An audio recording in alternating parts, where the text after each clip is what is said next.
सबसे पहली बात तो यह है कि हवा का शोर काफ़ी ज़्यादा है। तेज़ हवा चल रही है जिसकी वजह से हवा का काफ़ी शोर है। और दूसरी बात, मुख्तलिफ़ चरिंद परिंद जो हैं वो चहचहा रहे हैं, उनकी आवाज़ें भी काफ़ी तेज़ी से आ रही हैं। लेकिन चूँकि हमने ये जो लेपल माइक है ये यूज़ कर रहे हैं, जिसकी वजह से एक तो हवा जो है उसकी आवाज़ कम आएगी, दूसरा जो आसपास की जो आवाज़ें हैं वो कम आएंगी, और जो रिकॉर्ड होंगी वो आवाज़ें भी हम ये जब पैगाम अपलोड करेंगे तो ये जो बैक ग्राउंड पर यानी कि जो नॉइज़ेज़ हैं, जो आवाज़ें हैं, इनको रिड्यूस करके अपलोड करेंगे, जिससे हमारी आवाज़ ज़्यादा से ज़्यादा साफ़ हो, यानी कि पैगाम जो है, जो बात है वो आसानी से क्लियरली समझ आ सके। अब आते हैं दूसरी बात की तरफ। दूसरी बात ये है कि जो हमारी नशिस्तें चल रही हैं वो नशिस्तें बिल्कुल उसी तरह तसलसल के साथ चलती रहेंगी। हर मौजू के ऊपर जो है वो तफसील के साथ, डिटेल के साथ बात की जाएगी, कोई एक भी मौजू नहीं छोड़ा जाएगा। लेकिन उसके साथ साथ हम कोशिश करेंगे कि इस सूरत में भी आपसे गाहे बगाहे जो है मुखातब होते रहें, आप तक पैगाम जो है वो पहुंचाते रहें। तो आज जो हमारा मौजू है वो मौजू हमारा कुछ यूँ है कि बहुत सारे सवालात जो हैं वो हमें ईमेल्स के ज़रिए मौसूल हो चुके हुए हैं, जिनके जवाबात जो है वो नशिस्तों की सूरत में आ रहे हैं आपके सामने। लेकिन उसके साथ साथ हम आपके ऊपर वाज़े करना चाहते हैं कि जो सवालात हैं उनमें से एक कसीर तादाद में एक ऐसे सवाल की है जो सवाल कम और हसद व बुग़्ज़ का इजहार ज़्यादा है, जो कि उन लोगों की तरफ से है जो बेचारे अहमद ईसा की दावत से जल और भुन रहे हैं, जिनके लिए अहमद ईसा की दावत गोया कि आग है, जिस आग में वो जल रहे हैं, भुन रहे हैं। वो बेचारे अहमद ईसा से बिला वजह बगैर मकसद हसद बुग़्ज़ की वजह से जो है वो दुश्मनी कर रहे हैं, और उस हसद व बुग़्ज़ का इजहार जो है वो सवालात के नाम पर वो ईमेल्स के ज़रिए करते हैं। और भी मुख्तलिफ़ ज़राए हैं जिन ज़राए से वो करते रहते हैं, लेकिन एक ज़रिया चूँकि ईमेल हमारी जो है वो स्क्रीन पर जो है नज़र आती रहती है, रिफ़्लेक्ट होती रहती है, लिहाजा उस ईमेल पर भी हमें कसीर तादाद में ऐसी ईमेल जो है मौसूल हो चुकी हैं। अब वो जो ईमेल्स हैं उनमें जो सवाल है, सवाल कम और एतराज़ ज़्यादा है, सवाल कम और हसद व बुग़्ज़ का इजहार ज़्यादा है। वो क्या है? वो ये है कि अहमद ईसा साहब, ये जो आप चैलेंज पर चैलेंज दिए जा रहे हैं, आपके इन चैलेंजेस का मकसद सिर्फ़ और सिर्फ शोहरत है। आप ये चैलेंजेस इसलिए दे रहे हैं ताकि आपको शोहरत मिले, आप शोहरत के तलबगार हैं, पहली बात। दूसरी बात यह है कि जो हमारे उलमा हैं, यानी कि जिनको अहमद ईसा मुल्लाटे कहता है, हमारे उलमा आपके मुकाबले पर इस वजह से नहीं आते, आपके मुकाबले पर इस वजह से ख़ामोश हैं क्योंकि वो जानते हैं कि आप शोहरत के तलबगार हैं। अगर वो आपके मुकाबले पर आए, आपके सामने आए, तो इसका नतीजा ये निकलेगा कि आप ना सिर्फ आपको मज़ीद शोहरत मिलेगी, बल्कि आपके हाथ एक ऐसा हथियार आ जाएगा कि जिसको बुनियाद बनाकर आप और ज़्यादा जो है वो उलमा और इस्लाम को प्रोपेगेट कर सकते हैं, इसके ख़िलाफ़ प्रोपेगेंडा कर सकते हैं, और यूँ आपको और ज़्यादा भी जो है वो शोहरत मिलेगी। लिहाजा इस वजह से हमारे उलमा जो हैं वो आपका चैलेंज जो एक्सेप्ट नहीं कर रहे या मुकाबले पर नहीं आ रहे। तो अब हम ऐसा करेंगे कि ये जो लोग हैं जो अपनी तरफ से चालाक बनते हैं और सवाल के नाम पर अपने इस हसद व बुग़्ज़ का इजहार करते हैं, इनके ऊपर वाज़े करेंगे ये आप लोग सवाल नहीं करते, ना ये आपका सवाल होता है। हकीकत ये है कि आप लोग जो है वो अपने हसद व बुग़्ज़ का इजहार करते हैं, जिसका इजहार किए बगैर आप रह नहीं सकते। क्यों? क्योंकि आप लोग इस वक्त मिज़ाइल बने हुए हैं, मिज़ल्स बने हुए हैं। तो हम कोशिश करेंगे जो आग जल रही है, जो आग आपको जो है वो उड़ा रही है, जो आग जो है आपको मुश्तिल किए हुए है, उसको थोड़ा ठंडा कर दें, उसको बुझा दें, उसको कम करने के लिए, उसको ठंडा करने के लिए कुछ पानी हम उसके ऊपर उंडेलेंगे। आज हमारा मकसद यही है, ताकि आपकी जो थोड़ी आग है उसे ठंडा किया जाए, ताकि आप मरीज़ हैं और जब डॉक्टर सामने बैठा हुआ है तो डॉक्टर का काम है, डॉक्टर की ज़िम्मेदारी है कि वो मरीज़ जो है उसका बेहतर तरीके से इलाज करे। लिहाजा एक वक्त के लिए, एक लम्हे के लिए अगर आपका ये इतराज़ मान भी लिया जाए, जी हाँ जी, बात तो वाक़तन ठीक है, यह अहमद ईसा सिर्फ और सिर्फ इस वजह से चैलेंज पर चैलेंज दिया जा रहा है क्योंकि ये शोहरत चाहता है, और दूसरी बात ये कि जो उलमा हैं, मुल्लाटे हैं, वो इस वजह से इसके मुकाबले पर नहीं आ रहे क्योंकि अगर इसके मुकाबले पर आएंगे तो इसको और ज़्यादा शोहरत मिलेगी, और ये फिर इसके ख़िलाफ़ जो है वो हथियार आ जाएगा। वो उलमा जो भी इसके ख़िलाफ़ बात करेंगे, इसके मुकाबले पर आएंगे, तो इसको बुनियाद बनाते हुए और ज़्यादा जो है ये इसको शोहरत मिलेगी, और ये इस्लाम और जो हमारे उलमा हैं उनके ख़िलाफ़ प्रोपेगेंडा करेगा। लिहाजा इस वजह से जो है वो हम या हमारे जो मुलाटे हैं वो सामने नहीं आ रहे। तो अगर एक लम्हे के लिए इस बात को मान लिया जाए तो मैं सवाल ये करता हूँ आप लोगों से, क्या अहमद ईसा आज सामने आया? अगर तो आज अहमद ईसा सामने आया है तो फिर तो आपका यानी कि आपका उज़र बिल्कुल वैलिड है, ये आपका जो बहाना है ये समझ में आता है, हाँ भाई हो सकता है ऐसा हो। लेकिन अगर अहमद ईसा आज सामने नहीं आया, बल्कि अहमद ईसा तो आज से बहुत अरसा पहले सामने आया, तो फिर क्या ये आपका उज़र ये वैलिड होता है? चलें फिर भी मान लेते हैं, अगर तो आज से चंद माह कबल या कुछ अर्सा पहले जब अहमद ईसा सामने आया तब भी आपके उलमा आपके मुलाटे खामोश रहे अहमद ईसा के मुकाबले पर, फिर तो बात आपकी ठीक है, आज भी आपको खामोश रहना चाहिए था। लेकिन अगर हकीकत इसके बिल्कुल बरक्स निकले तो क्या आप अपनी बात में, अपने इस दावे में सच्चे साबित होते हो? मिसाल के तौर पर ज़रा गौर करें, अगर आप अपनी बात में सच्चे हो तो हमें फिर हकीकत इसके बिल्कुल बरक्स क्यों नज़र आती है? आज से 6-7 माह कबल जब बिल्कुल वाज़े अला ऐलान जो है अहमद ईसा सामने आया तो उस वक़्त क्या हुआ? क्या उस वक़्त तुम्हारे यही जो मुलाटे हैं जो बड़ी बड़ी गद्दी पर बैठे हुए इन मुलाटों ने अहमद ईसा के खिलाफ महाज नहीं खोला था? उस वक़्त ये जो मुलाटे हैं इन्होंने अहमद ईसा के खिलाफ कत्ल के फतवे नहीं जारी किए थे? उस वक़्त इन मुलाटों ने अहमद ईसा के खिलाफ बकवासात नहीं की थी? पूरे लेक्चर रिकॉर्ड नहीं कराए थे? जाकर यूट्यूब पर देखो, क्या मौजूद नहीं है? क्या उस वक़्त तुम्हारे जो मुलाटे हैं और ये जो तुम उन मुलाटों के चेले हो, शाह से ज़्यादा शाह के वफ़ादार, मुलाटों से ज़्यादा मुलाटों के वफ़ादार, कोई भी मुलाटों के ऊपर बात आती है तो मुलाटों को बाद में तकलीफ़ होती है, पहले तुम जैसे चेले चपाटों को तकलीफ़ होती है? क्या उस वक़्त तुम्हारी अकल में ये बात नहीं आई थी कि हम जो है बग़ैर, ये एक बंदा जो है उठकर कह रहा है मैं रसूल हूँ, और बग़ैर उसकी बात सुने हम उसके ख़िलाफ़ जो है महाज खोल देते हैं, इस वजह से ये मशहूर हो जाएगा? उस वक्त तुम्हारी अकलों में नहीं आया था? अगर तुम सच्चे हो तो ज़रा बताओ उस वक़्त तुम्हारा ये बहाना कहाँ था? लिहाजा ये तुम्हारा बहाना नहीं है, ये तुम्हारे पास उज़र नहीं है, बल्कि ये तुम लोग अब बिलू में घुसने के बहाने तलाश कर रहे हो, बिलू में रहने के बहाने तलाश कर रहे हो। हकीकत तो ये है कि आज से चंद माह कबल जब अहमद ईसा सामने आया था तो तुम्हारे यही मुल्लाटे इन्होंने तूफ़ान खड़ा कर दिया था, और जब तूफ़ान ही खड़ा नहीं किया था बल्कि अहमद ईसा के घर के ऊपर बलवा बोला, अहमद ईसा के घर के ऊपर हथियारों से लैस होकर बलवा बोला, घर को जलाने की कोशिश की, और जो कुछ वो हुआ उसके ऊपर तो बाकायदा वीडियोज़ मौजूद हैं। अब ज़रा गौर करें, अगर अहमद ईसा शोहरत का तलबगार होता तो ए अकल के अंदो अहमद ईसा 6-7 माह खामोश रहता। आज से 6-7 माह कबल जब तुम्हारे मुल्लाटों ने अहमद ईसा के ख़िलाफ़ तूफ़ान बर्पा किया, बाकायदा मीडिया के ऊपर जो मीडिया एंकर्स हैं जो पाकिस्तान के अपने आप को टॉप के नाम और एंकर्स जो है कहलवाने वाले, उन्होंने अहमद ईसा की तस्वीर दिखा के अहमद ईसा के ख़िलाफ़ प्रोपेगेंडा किया, बाकायदा स्टेट को अहमद ईसा के ख़िलाफ़ उबारा, बाकायदा जो एजेंसियाँ उनको अहमद ईसा के ख़िलाफ़ उबारा। और उससे पहले तुम्हारे जो मुलाटे हैं उन्होंने ना सिर्फ स्टेट को बल्कि एजेंसियों को बल्कि आवाम को अहमद ईसा के ख़िलाफ़ उबारा, इश्तिआल दिलाया, अहमद ईसा के घर के ऊपर अटैक किए। वो तमाम की तमाम वीडियोज़ मौजूद हैं, एक वीडियो नहीं, 2 नहीं, 3 नहीं, 4 नहीं, दर्जन नहीं, बल्कि सैकड़ों हज़ारों वीडियोज़ मौजूद हैं। तो उस वक़्त तुम्हारी अकल में ये बात नहीं आई थी? अगर अहमद ईसा शोहरत का तलबगार होता तो क्या अहमद ईसा खामोश रहता? या फिर अहमद ईसा, वो जो अहमद ईसा के घर के ऊपर हमला किया गया, वो जो वीडियोज़ मौजूद हैं जिसमें हज़ारों की तादाद में लोग नज़र आ रहे हैं अहमद ईसा के घर के ऊपर बलवा बोले हुए, जो कुछ कर रहे हैं, इसके अलावा जो तुम्हारे मुल्लाटों की वीडियोज़ अहमद ईसा के ख़िलाफ़ जो फतवे हैं कत्ल के, जो कुछ तूफ़ान खड़ा किया, क्या अहमद ईसा उन वीडियोज़ को इस्तेमाल करते हुए शोहरत हासिल नहीं कर सकता था अगर शोहरत का तलबगार होता? ए अकल के अंदो ज़रा बताओ, अब सच्चे तुम हो या अहमद ईसा है? तुम तो मुंह छुपाने के काबिल भी नहीं रहते। बताओ ज़रा कौन है सच्चा? जो बात करते हो पहले सोच लिया करो, पहले मुकम्मल देख परख लिया करो कि हम जो बात करने जा रहे हैं कहीं ये ना हो कि बाद में हम उल्टे पकड़े जाएं। ये है तुम्हारी हकीकत। यूं तुम्हारी हकीकत फिर से चाक करके तुम्हारे सामने रख दी, पहली बात ये। दूसरी बात ये कि अगर मान लिया जाए अहमद ईसा जो है वो शोहरत का तलबगार है, लेकिन सवाल ये पैदा होता है कि जो शोहरत के तलबगार होते हैं वो करते क्या हैं? वो करते क्या हैं?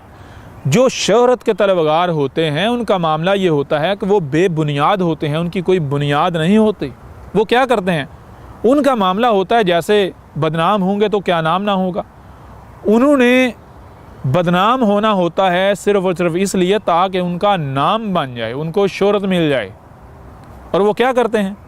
उनकी कोई बुनियाद नहीं होती, वो महज उठकर दावा करते हैं। महज उठकर ऐलान करते हैं, इसके अलावा और उनके पास कुछ नहीं होता। अब तुम्हारे जो मुल्लाटे हैं वो क्या करते हैं, उस शख्स की जो ख्वाहिश होती है, जो चाहत होती है, जो मकसद होता है, वो क्या होता है? उस शख्स की ख्वाहिश ये होती है, उसका मकसद ये होता है कि उसे शोहरत मिले, और उस शोहरत की घर से उठता है, ऐलान करता है मैं रसूल हूँ, या मैं नबी हूँ, या मैं फ़लाँ हूँ, मैं ढिंगा हूँ। और तुम्हारे मुल्लाटे उसकी ख्वाहिश को पूरा करते हैं। क्या करते हैं? फौरी उसके ख़िलाफ़ जो है वो तूफ़ान खड़ा करते हैं, उसके ऊपर फतवे जारी करते हैं। और फतवे तो बात की बात है, उसके ऊपर फतवे जारी नहीं करते। हकीकत तो ये है, फतवों से पहले उस कहते हैं जी हमने उसका रद्द कर दिया। उसका रद्द करते हैं अपने आबा-ओ-अजदाद की किताबों से, कुरान से, रवायात से। ये देखो हमने इसका रद्द कर दिया, ये देखो हमने इसका रद्द कर दिया। अब रद्द के नाम पर क्या होता है, उसको मशहूर कर देते हैं। हकीकत क्या होती है? हकीकत क्या होती है? ए अक्ल केंदो ज़रा गौर करो। अगर ये तुम्हारा उज़र वैलिड हो तो क्या तुम्हारे मुल्लाटे किसी ऐसी शख्सियत को मशहूर करें जो चाहती ही शोहरत है, जो शख्सियत, जिस शख्सियत की तलब ही शोहरत होती है। मिसाल के तौर पर ये साथ इंडिया है, इंडिया में एक शख्स मिसाल के तौर पर शकील बिन हनीफ है, कोई बंदा नहीं उसे जानता, उसका कोई लिटरेचर नेट पर मौजूद नहीं है, कुछ भी मौजूद नहीं है। उस शख्स ने सिर्फ ये कहा कि मैं ईसा हूँ, मैं महदी हूँ, सिर्फ ये कहा। और कहाँ कहा? कोई उसकी तस्वीर आपको नहीं मिलेंगी, चांद एक जो है वो तस्वीरें आपको मिलेंगी जो कि ना होने के बराबर हैं। कोई उसके अलावा आपको कुछ नहीं। आप गूगल जो है वो सर्च कर लें, छान मार लें कि भाई उसकी दावा क्या है, उसकी दावत क्या है, आपको कुछ नहीं मिलेगा। उसकी अपनी ज़बान से भी आपको दावा नहीं मिलेगा। आपको क्या मिलेगा? इन्हीं मुल्लाओं की ज़बानी आपको मिलेगा कि जनाब उसने नबूवत का दावा किया, या उसने ईसा होने का दावा किया, महदी होने का दावा किया। और इन मुल्लाटों ने के ख़िलाफ़ जो है वो उछाल छोड़ के उसका नाम उछाल के अब जो है बंदा जानता है। एक बड़ी तादाद जो है लोगों की अब उसे जानती है, उसका नाम जो है वो जानती है। तो जो शोहरत के तलबगार होते हैं, तुम्हारे मुल्लाटे उनके ख़िलाफ़ खामोश नहीं रहते, बल्कि उनको शोहरत दिलवाते हैं। उसकी वजह क्या होती है? उसकी वजह ये होती है कि जो शोहरत का तलबगार होता है वो बिल्कुल बेबुनियाद होता है, उसकी कोई बुनियाद नहीं होती। और यही वो वजह होती है जिस वजह से तुम्हारे मुल्लाटे उसके ख़िलाफ़ उठ खड़े होते हैं, उसके ऊपर जो है वो बड़े बड़े दलाइल पेश कर रहे होते हैं। उसकी वजह सिर्फ और सिर्फ यही होती है क्योंकि इनको पता होता है भाई सामने से कोई जवाब नहीं आना, कोई रिप्लाई नहीं आना। अगर हम इसके ख़िलाफ़ कोई बात करेंगे तो हमें कोई पकड़ेगा नहीं, आगे से हमें कोई जवाब नहीं आएगा। लिहाजा हम जो है वो छाती फुलाई फिरेंगे जी एक बंदा जो है उसने नबूवत का दावा किया, उसने रसूल होने का दावा किया, उसने महदी होने का दावा किया, या उसने मसीह होने का दावा किया, तो हमने उसे गलत साबित कर दिया, हमने उसका रद्द कर दिया, हमने उसे बातिल साबित कर दिया। जहाँ इनको पता होता है कि मुँह की पड़ेगी, जहाँ इनको पता होता है, इनको इल्म होता है कि अगर हमने इधर रुख किया, इसके ख़िलाफ़ बात की, तो इनके कपड़े उतर जाएंगे, ये नंगे हो जाएंगे, इनके लिबादे उतर जाएंगे, तो वहाँ ये बात नहीं करते। अपने मुल्लाटों से पूछो कि ए मुल्लाटों ज़रा बताओ ये जो अहमद ईसा है ये शोहरत का तलबगार है या फिर वाक़अतन ये हक़ है? इसको शोहरत की कोई तलब नहीं है। तो तुम्हारे मुल्लाटे अगर वाक़अतन हलाल के हुए तो तुम्हें बताएंगे कि हाँ भाई ये हक़ है, ये शोहरत का तलबगार नहीं है। वो क्या वजह है जिस वजह से तुम्हारे मुल्लाटे अहमद ईसा के ख़िलाफ़ नहीं आ रहे? वो वजह सिर्फ़ और सिर्फ ये है कि इनके ऊपर ये वाज़े हो गया कि अहमद ईसा कज़ाब नहीं है, अहमद ईसा शोहरत का तलबगार नहीं है। क्योंकि अगर अहमद ईसा शोहरत का तलबगार होता तो इसके ख़िलाफ़ तुम्हारे मुल्लाटे उठ खड़े होते। और यही वजह है कि आज से 6-7 माह कबल जब अहमद ईसा ने ऐलान किया था, खुलकर सामने आया था, तो इसका नतीजा क्या निकला था? बग़ैर अहमद ईसा की दावत सुने, बग़ैर अहमद ईसा की बात सुने, तमाम के तमाम मुल्लाटे और उनके चेले चांटे इन्होंने तूफ़ान बर्पा कर दिया था। मोर देन 10 मिलियंस, 1 करोड़ से ज़्यादा कत्ल की धमकियाँ और फतवे और बहुत कुछ जो है वो अहमद ईसा के पास बाकायदा रिकॉर्डेड मौजूद हैं। क्यों? उसकी वजह ये है कि उससे कबल इन्होंने अहमद ईसा का नाम नहीं सुना हुआ था। इनको ये लगा कि भाई ये जो अहमद ईसा ये अचानक से उठा है। और अपने मुल्लाटों की वीडियोस देखो, जिसने मेरे खिलाफ वीडियो बनाई, वो क्या कहता है? ये भाई अचानक से इसने दावा कर दिया, अचानक से दावा कर दिया, अचानक से दावा कर दिया। तुम्हारे मुल्लाटे इसी गलत फहमी मारे गए कि जो अहमद ईसा इसने अचानक से दावा कर रहे। इनको पता ही नहीं था कि इसने अचानक से दावा नहीं किया, बल्कि ये 2011 से दावत देता चला रहा है। अगर इनको पता उस वक़्त इस चीज़ का इल्म होता कि इसने अचानक से दावा नहीं किया बल्कि ये तो प्रॉपर आ रहा है, इसकी बुनियाद है, तो ये कभी भी अहमद ईसा के ख़िलाफ़ ना निकलते, कभी भी अहमद ईसा के ख़िलाफ़ लबकुशाई ना करते।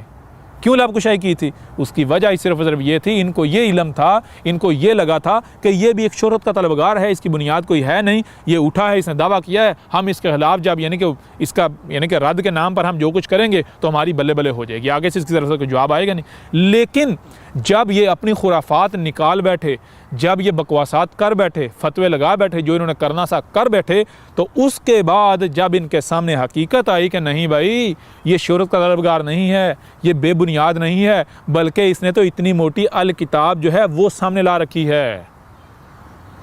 इसने ना सिर्फ अल किताब बल्कि इसकी तो बाकायदा 58 इकसात पर डॉक्यूमेंट्री मौजूद है, 58 इकसात पर मुश्तमिल, जिसमें इसने इनके नाम नहाद इस्लाम के और तमाम के तमाम अकायद नज़रियात के परखच्चे उड़ा के रख दिए हैं। इसने ये जो नाम नहाद इस्लाम है, ये जो सो कॉल्ड इस्लाम है, इसकी जड़ें काट के रख दी। जब इनके ऊपर ये वाज़े हुआ, ये पता चला इन्हें, तो ये जैसे निकले थे उसी तरह वापस बिलू में घुस गए। तो अब ये बहाने बना रहे हो कि हम इस वजह से अहमद ईसा के ख़िलाफ़ नहीं आ रहे, अहमद ईसा के मुकाबले पर नहीं आ रहे, इस वजह से हम अहमद ईसा का रद्द नहीं कर रहे ताकि उसे शोहरत ना मिले। वो ए अक्ल के अंदर, जब तुम्हारे पास ये बहाना था उस वक्त तो तुमने ये बहाना बनाया नहीं, अब तो तुम्हारे पास ये बहाना भी नहीं बचा। क्यों? क्योंकि उसकी वजह यह है, आज तो तुम्हारा बच्चा बच्चा अहमद ईसा को जानता है, तुम्हारा बच्चा बच्चा अहमद ईसा को जानता है। अब तो तुम्हारे पास ये बहाना रहा भी नहीं, कहाँ जाओगे, क्या करोगे? पहली बात तो ये होगी। दूसरी बात, अब ये जो मुल्लाटे हैं, उन मुल्लाटों के जो चेले चांटे हैं, ये क्या कहते हैं? ये कहते हैं बंद कमरे में बैठकर लगा हुआ है, बाहर निकल, आवाम के अंदर आके दावत दे। तो अहमद ईसा तुम्हारे ऊपर वाजे करता है। अहमद ईसा ने अगर ये ज़रिया इख्तियार किया था तो ऐसे नहीं है कि अहमद ईसा जो है ऐसे छू मंतर करके आया, ये ज़रिया इख्तियार किया और दोबारा जो है वो छुप जाएगा। नहीं, बिल्कुल नहीं। जान लो, कान खोल के सुन लो, अहमद ईसा ने ये दावत 2011 में स्टार्ट की थी। 2011 से लेकर 2015 तक, 2011 से लेकर 2015 तक कम अज़ कम 4 साल तक अहमद ईसा ने यह दावत तुम्हारी मस्जिदों में जाकर दी, तुम्हारे गली मोहल्लों में जाकर दी, तुम्हारे चौक चौराहों में जाकर दी, जहाँ पर भी मौका मिला वहाँ पर दावत दी। अगर किसी मार्केट में गया वहाँ ये दावत दी, किसी दुकान पर गया वहाँ ये दावत दी, जहाँ पर भी गया तो अहमद ईसा ने वहाँ पर ये दावत दी। मिसाल के तौर पर मैं कुछ मिसालें तुम्हारे सामने रखता हूँ, कुछ मिसालें तुम लोगों के सामने रखता हूँ। 2013 की बात है। 2013 में पाकिस्तान के एक पूरी डिस्ट्रिक्ट है, डिस्ट्रिक्ट लेवल का जो एक इदारा है, जो अहले हदीस हैं, इनका एक ग्रोह है जमातुद दावा। ये जो जमातुद दावा वाले हैं, इनका जो डिस्ट्रिक्ट लेवल का जो इदारा है और जो पूरी डिस्ट्रिक्ट का एक ज़िले का जो मौसूल था, जो नाज़िम था, मौसूल जो है वो भी बैठा हुआ था और बाकायदा सारी इनकी इंतज़ामिया जो है वहाँ पर मौजूद थी। उस मौसूल की मौजूदगी में और इंतज़ामिया की मौजूदगी में हमारी जो है वो बातचीत शुरू हुई। मैंने ये तमाम हक़ाइक़ जो है वो सामने रखे, तो उसका नतीजा क्या निकला? नतीजा ये निकला कि बहुत सारी आवाम जो है, बहुत सारे लोग जो है वो हल्का बनता गया और वो बैठते, यानी कि वो मेरी बातों की तरफ मतवज्जो हो गए। वो सुनते जब उनके ऊपर मैंने वाज़ह किया कि भाई ये दजाल यही जदीदियत है, दावतुल अर्द यही जो है, ये गाड़ियाँ, ये जो गाड़ियाँ वगैरह हैं, ये मशीनें हैं, ये दावतुल अर्द है। इसी तरह मिसाल के तौर पर जो है वो क्रूड ऑयल क्या है, या यानी हर चीज़ मैंने खोल कर वाज़ह की। जब मैंने तमाम हक़ाइक़ खोल कर वाज़ह किए तो मेरी एक एक बात को कहा गया, जी जो आप दलाइल दे रहे हैं, जो आप बात कर रहे हैं, ये वाक़तन हक़ है, तो आप जिस तरह ये दावत दे रहे हैं इससे आप कितनों को दावत पहुंचा लेंगे। उस वक्त मुझे पूछा, जी आप ये कब से दावत दे रहे हैं लोगों के ऊपर, कब से ये हक़ वाज़े कर रहे हैं? तो मैंने कहा, जी मैंने ये 2011 में ये सफ़र शुरू किया था, ये बाकायदा ये दावत देने का सफ़र जो है वो शुरू किया था 2011 में। तो उन्होंने कहा, जी 2011 भी गया, 2012 भी गया, 2013 में भी गया, आज हम फर्स्ट टाइम जो है वो आपका नाम सुन रहे हैं, आपको देख रहे हैं। किस ज़रिए से? वो भी आपके अपने ज़रिए से। 3 साल के अंदर 2011 हो गया, 12 हो गया, 13 जो है वो हो गया, 2.5 से 3 साल के अरसे के दौरान हमने इससे पहले कभी भी ना आपके बारे में सुना था, ना आपकी दावत के बारे में सुना था। आप कहते हैं कि आप जो है 2011 से दावत दे रहे हैं, लेकिन किसी को पता ही नहीं है। तो आप क्यों नहीं ऐसा करते कि आप ये दावत जो है ये इस तरह फ़र्दन या गली मोहल्लों में, मोहतरम मसाजिद में देने के बजाय इस वक्त जो बेहतरीन ज़रिया है मीडिया, आप उसका इस्तेमाल क्यों नहीं करते? आप कैमरा क्यों नहीं ख़रीदते? आप यूट्यूब और फेसबुक का इस्तेमाल क्यों नहीं करते? अगर आप ये दावत जो है इस ज़रिए से आप पहुँचाएँगे तो ये दावत जो है ये तो बच्चे तक पहुँच जाएगी। अच्छा, मज़ीद आगे बढ़ते हैं।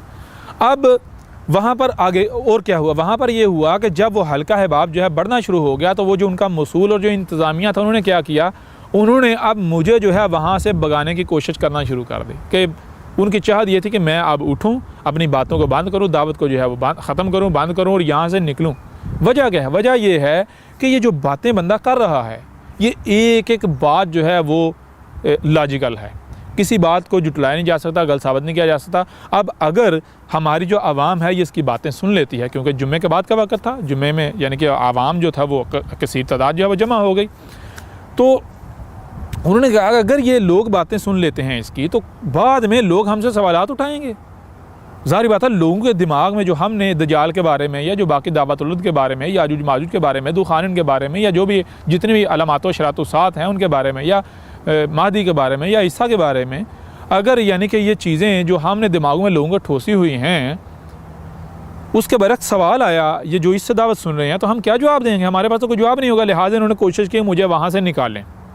फिर वहाँ से मुझे इन्होंने क्या किया, उस पूरे जो हल्का बना हुआ था, काफ़ी मजमा बन चुका हुआ था, उस हल्के से मुझे इन्होंने अलग करके बाहर सहन में घास वगैरह थी और वहाँ पर इन्होंने कुर्सियाँ और एक टेबल रख के, तो वहाँ पर जो है वो मुझे अपने साथ बिठाया। इनके जो है वो इंतज़ामिया के जो है वो 2 अफराद, मौसूल साहब और मैं, और मेरे साथ जो है मेरे एक भाई थे जो आज भी साथ हैं, यानी दोस्त मेरे भाइयों की तरह, तो वो भी साथ थे। वहाँ बैठकर तो फिर उन्होंने जो है वो तरह तरह की, मिसाल के तौर पर वीडियोज़ जो है वो दिखाना शुरू कर दी इंडिया के ख़िलाफ़। मुख्तलिफ यूट्यूब से क्लिप जो है अपलोड किए हुए, अपने मोबाइल के अंदर जो है वो डाउनलोड किए हुए वो क्लिप जो है, जी ये देखें हम इंडिया के ख़िलाफ़ ये कर रहे हैं, हम जो है काफिर के ख़िलाफ़ ये जिहाद कर रहे हैं, ये कर रहे हैं, वो कर रहे हैं, इस तरह ये यानी बात को मोड़ना शुरू किया। चाय ला रखी, मैंने कहा जी मैं चाय नहीं पीता, हम चाय नहीं पीते, और वाज़े किया चाय क्यों नहीं पीते, ये कोक पियेंगे, पेप्सी पियेंगे, वो भी वाज़े किया। भैया अभी अंदर तो आपके ऊपर ये सारी चीज़ें वाज़े की कि ये सारा का सारा जो है फ़साद है, ये जो है वो दजाल है। अगर आप इन चीज़ों को इस्तेमाल करते हैं, क्या ये फितरत मुहैया कर रही है? बहरहाल तो आप फिर वही कर रहे हैं। लेने का नतीजा ये निकला कि काफ़ी घंटों के बाद वहाँ से इन्होंने हमसे जान छुड़ाई, वहाँ से हमें निकाला। लेकिन जब निकाला तो उस वक्त भी यही कहा, यही मशवरा दिया कि आप इस दावत को आलमी सतह पर लॉन्च क्यों नहीं करते, आप इस दावत को कैमरे और जो है यानी कि वो सोशल मीडिया का इस्तेमाल करते हुए, मीडिया का इस्तेमाल करते हुए क्यों नहीं फैलाते।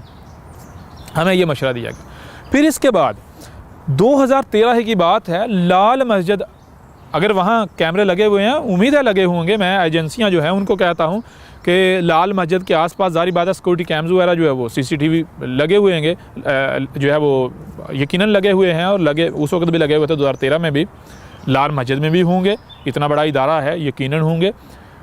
और वहाँ पर इनके मुख्तलिफ मुफ्ती हैं, वो भी इस बात की जो है वो, अगर वो वाक़तन यानी कि सच बोलने वाले हैं तो वो कहेंगे हाँ जी वाक़तन ऐसी शख्सियत आई थी। मैं और मेरे वही दोस्त हम लाल मस्जिद में गए, वहाँ पर हमने कहा जी हमने जो अब्दुल अजीज़ साहब हैं उनसे मुलाकात करनी है, उनसे मिलना है। तो मकसद क्या था? मकसद यही दावत सामने रखनी थी। तो हमें जवाब मिला जी अब्दुल अजीज़ साहब जो हैं वो उम्रा पर गए हुए हैं और कल उनकी वापसी है, अगर आप कल आ जाएँ तो आपकी हम मुलाकात करवा देंगे। यानी कि उनकी वापसी से, उम्रे से 2013 में, ये अब अब्दुल अजीज़ साहब जो हैं, मौलवी अब्दुल अजीज़, उन्हें पता है कि 2013 में जब उन्हें यानी कि उम्रा किया, मुझे बताने की ज़रूरत नहीं है डेट वगैरह, जिस डेट पर वो वापस आए थे उससे एक दिन कबल हम लाल मस्जिद गए थे।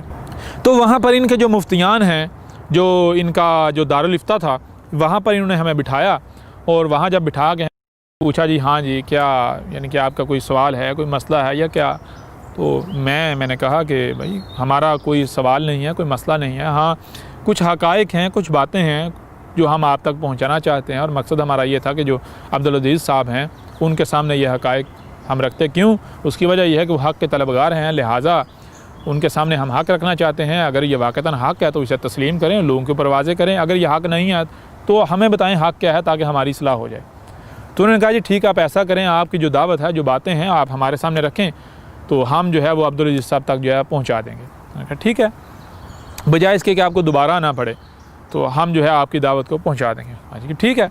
अब वहाँ कुछ घंटे लगे और उनके ऊपर ये सारी की सारी दावत जो है वो वाज़े की, और उन्होंने फिर क्या किया, एक मुझे कार्ड दिया, अपना जो विज़िटिंग कार्ड है उसके ऊपर जो है वो दारुल इफ्ता के जो मुख्तलिफ मुफ्तियान हैं उनके भी नंबर्स वगैरह जो लिखे हुए थे, मोबाइल नंबर्स वगैरह, उनके नाम वगैरह लिखे हुए थे, और कहा यानी कि आखिर पे ये कार्ड आप ले जाएँ और कोशिश करेंगे आपसे रब्ता रहे, आपकी यानी बातें वाक़तन सारी ठीक हैं, परफेक्ट हैं, हक़ है। और ये तो वाक़तन हम जो उलमा हैं, उलमा की ज़िम्मेदारी बनती है कि जो है बैठें और आपकी दावत को सुनें और इसके ऊपर जो है वो गौर व फ़िक्र करें और इसको आगे जो है वो कैसे पहुंचाना है उसका लाएअमल तय किया जाए। बहरहाल अब ये मैं आपको एक दो वाक़े मैंने आपके सामने रखे, तो इसलिए नहीं रख रहा कि इसका कोई और गर्ज़ो काज या और कोई मकसद है, ये सिर्फ इसलिए रख रहा हूँ एक बतौर मिसाल जो दो वाक़े रखी है, सिर्फ दो वाक़े नहीं हैं बल्कि इस तरह के दर्जनों वाक़यात हैं। पाकिस्तानी मिसाल का फ़ौज हो, फ़ौज की मतलब चौकियाँ हों, वहाँ पर जिस चौकी पर बैठना हुआ वहाँ पर यह दावत दी, वहाँ पर जो हक़ खोल कर वाज़े किया। मिसाल के तौर पर 2013 की बात है, इस्लामाबाद में जो है वो ये जो इनका पासपोर्ट का जो हेड क्वार्टर है, हेड ऑफिस है, जहाँ पर जो है वो डीजी पासपोर्ट जो है वो बैठता है, तो वहाँ पर भी जो है हज़ारों की तादाद में मजमा था। उस वक्त जो है ये पासपोर्ट जिससे कि इसकी वो शार्टेज हुई थी, क्राइसिस बना हुआ था, तो हज़ारों के तादाद में वहाँ मजमा था, लोगों का लाइनें लगी हुई थी और वहाँ पर उस मजमे के ऊपर भी यही सारा हक़ वाज़े किया। और वहाँ पर एक बड़ी तादाद में जो आवाम थी उन्होंने ना सिर्फ सराहा बल्कि कहा, मुझे कहा जी हज़रत साहब आप इस दावत को मीडिया पर क्यों नहीं लेकर आते, आप इस दावत को सोशल मीडिया का इस्तेमाल करते हुए लोगों तक क्यों नहीं पहुँचाते। ये बातें तो आज तक हमें उलमा ने बताई नहीं हैं। बहरहाल ये आपके सामने वाक़यात क्यों रख रहा हूँ, ये वाक़यात आपके सामने इसलिए रख रहा हूँ कि अहमद ईसा ने ऐसा नहीं किया कि छू मंतर करके अहमद ईसा जो है वो मीडिया पर आ गया और ये दावत जो है वो देना शुरू कर दी। नहीं, बिल्कुल नहीं, बल्कि अहमद ईसा ने 2011 से लेकर 2015 तक ग्रास रूट लेवल पर यह दावत दी। और फिर मिसाल के तौर पर ये जो तंजीम इस्लामी वाले कहलवाते हैं, इन तक दावत जो 2013 में इन तक मुकम्मल दावत पहुँचाई इन्हीं के एक मुल्क के अमीर के ज़रिए। अगर इनके इस वक्त जो है जो अमीर हैं उस मुल्क के वो सुन रहे हैं, तो वो अगर वाक़अतन सच्चे हैं तो वो यानी सच बोलना चाहें तो वो इसकी तायद या तरदीद कर सकते हैं, तस्दीक या तरदीद कर सकते हैं। और फिर वो जो इनके उस मुल्क के अमीर थे उनकी अमारत किस वजह से छीनी, वो पिछले गुज़श्ता 25 साल से तंजीम इस्लामी के उस मुल्क में अमीर थे, डॉक्टर इसरार के करीबी थे और उनकी अमीरी जो अमारत थी गुज़श्ता 25 साल से जो चली आ रही थी वो सिर्फ़ और सिर्फ इस वजह से छिन गई क्योंकि ये जो अमीर साहब हैं ये जो अहमद ईसा इसके साथ उठते हैं बैठते हैं, अहमद ईसा के साथ ताल्लुक़ है, अहमद ईसा ने इनको ब्रेन वॉश कर दिया है। और वो जो अमीर साहब हैं उस वक़्त जब उनकी अमीरी छिनी तो वो फ़ख्र करते थे कि मुझे फ़ख्र है कि, और मुझे कहते थे कि मेरा नाम लेकर कहते थे कि ये आपका मेरे ऊपर एहसान है कि आपने मेरी आंखें खोल दी जो गुज़श्ता 25 साल से बंद थीं। कि मैं ये समझ रहा था कि ये जो तंजीम इस्लामी है ये वाक़अतन जो है इसका मकसद जो है वही नबी पाक का दीन है, मोहम्मद रसम का दीन का कायम करना है। मैं तो इस जो है वो धोखे का शिकार था। हकीकत तो आज आपकी वजह से वाज़े हुई कि नहीं, ये भी एक जो है वो कल्ट है। फिर बहरहाल हुआ क्या है, उन्होंने भी वो जो अमीर साहब हैं उन्होंने भी क्या किया, उन्होंने भी मुझे बार बार फोर्स किया, मुझे बार बार यही कहा, मुझे बार बार मेरा नाम लेकर ये कहा कि आप इस दावत को ऐसा करें कि बड़ी सतह पर फैलाएं। उन्होंने मुझसे खतूत लिखवाते थे इसी दावत के और अपनी जो तंजीम है उसकी जो ऊपर जो लीडरशिप है उसको भिजवाते थे। जो हाफिज़ आकिफ़ सईद है उससे वो मेरे लिखे हुए मेरे लिखवाए हुए खतूत जो है भिजवाते थे इसी दावत के।